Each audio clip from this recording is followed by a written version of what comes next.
Hello mga sisi, panibagong umaga na naman mga sisi. Dito na lang para ako sa loob ng almusal mga sisi kasi nga maaga nagising si Jacob. Dami pala kinakain ni Jacob ngayon, may tinapay na, may lumpia na, may pansit pa. Si Jacob kasi kinakain lahat, hindi katulad ng ate niya na maraming ayaw sa pagkain, napakaarte.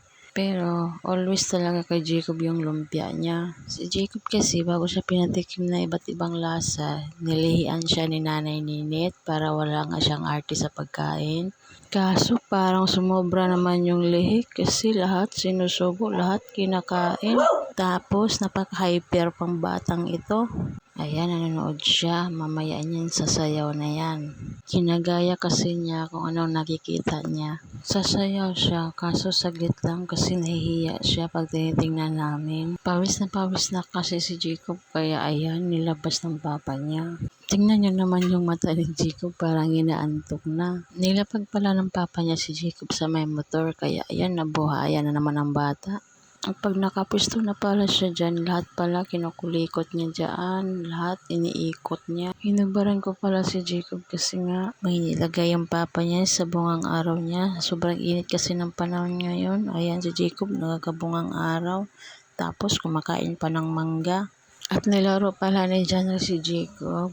At maya pala mga sisi, dumating pala si Ate Hanami kasi nga magsasamba na sila ni Chinchin.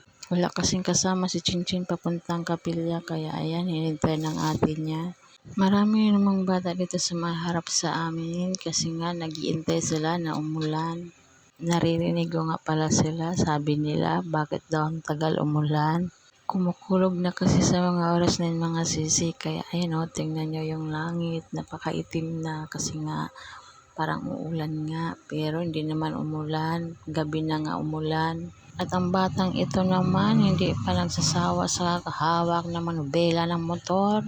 At kinagabihan pala mga sisi, for the ihaw pala ang person. Ito pala ang ating ulam for today's video mga sisi. Huwag kalimutan mag-follow and share. Paano ba yan? Bukas ulit.